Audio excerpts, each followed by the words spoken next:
L'étoile de Maël de Nathan Zimmelmann et d'Annette Blé aux éditions Mondon.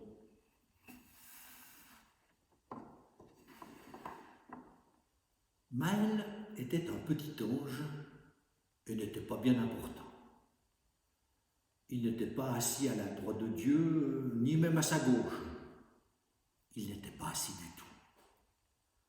Quand les autres anges écoutaient parler Dieu, Maël restait debout, derrière eux, un balai et une petite pelle à la main. Il attendait. S'il apercevait la plus petite minuscule poussière, il accourait et la poussait vite dans sa pelle d'un petit coup de balai. Ce n'était pas un travail bien compliqué. Une fois tous les 1000 ans et encore, Maël avait balayé une petite plume tombée d'une aile. Le rêve de Maël était de devenir balayeur de nuages, ou mieux encore, polisseur d'étoiles.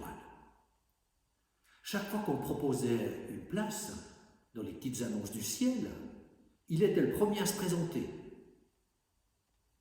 Mais quand on lui confiait un balai à nuages, il était si grand ce balai, et Maël si petit, que c'était le balai qui balayait Maël. Et quand on lui remettait un chiffon à étoiles, il pouvait à peine le soulever.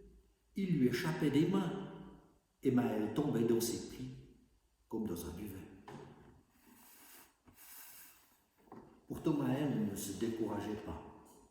Et un jour, tout étonné, il se trouva non seulement le premier, mais le seul à se présenter au bureau de placement.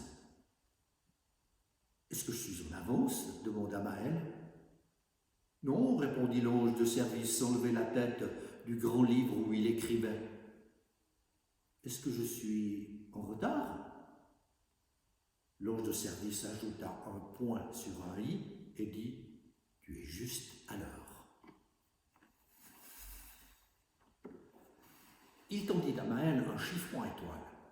À 10 millions de kilomètres vers l'ouest et un petit poil à gauche, tu trouveras l'étoile qui t'est confiée. Maël ne croyait pas ses oreilles. Il était polisseur d'étoiles. Il ne croyait pas ses yeux non plus. Le chiffon était exactement à sa taille. « C'est une très petite étoile, » reprit l'ange de service. « Tu acceptes ?»« Oh, et oui, et comment ? Alors c'est parfait, car personne n'en veut. » C'était vraiment une très petite étoile, si terne qu'elle avait l'air d'être éteinte. Voilà pourquoi personne n'en voulait, mais elle était ce que Maël avait toujours désiré. Il astiqua son étoile toute la matinée, tout l'après-midi, toute la soirée, alors que les autres polisseurs d'étoiles avaient déjà rangé depuis longtemps leur chiffon. Et quand Maël se décida enfin à rentrer, il revenait sans cesse sur ses pas pour donner à l'étoile un dernier petit coup avec le bas de sa manche. Et tout doucement, oh bien sûr, pas en un an, même pas en 200 ans, mais tout doucement, lentement, l'étoile se remit peu à peu à briller.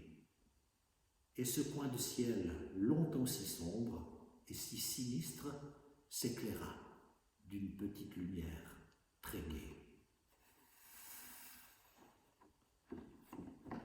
Un jour, son ami Gamaliel vint lui rendre visite.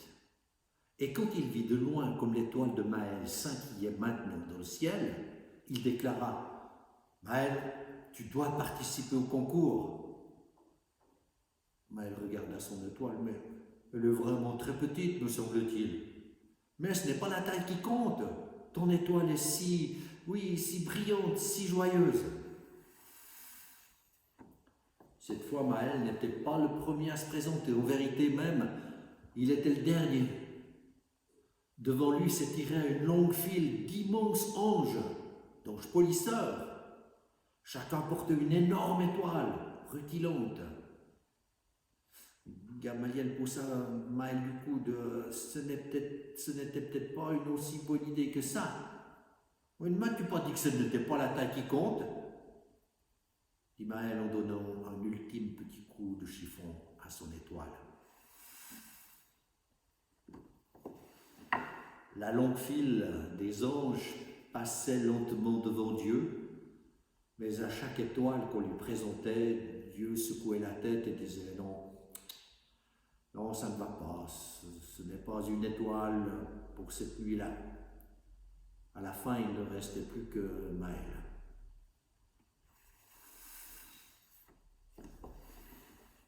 Mais juste au moment où il s'approchait, une sonnerie de trompette retentit. Le ciel se remplit de lumière, les anges frémirent.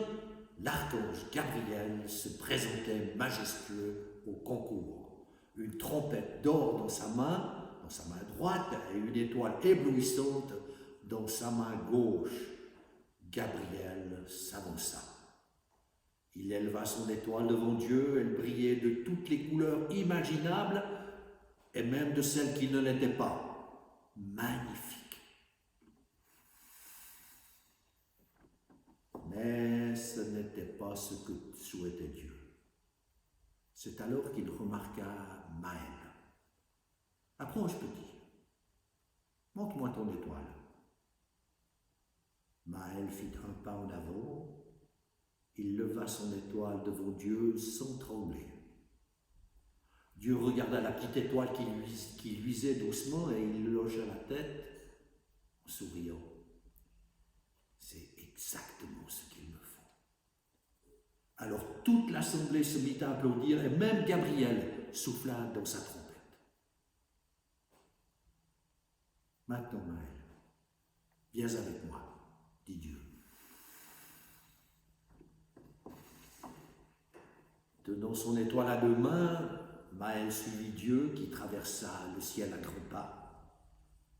Et de temps en temps, Dieu se retournait pour jeter un coup d'œil à la douce lumière de l'étoile et il murmurait « Oui, c'est exactement ça. Il va l'aimer. Oui, oui, je suis sûr qu'il va l'aimer. » Enfin, Dieu s'arrêta. Avec ses deux mains de créateur, il écarta le ciel. Pose ton étoile là, Maël.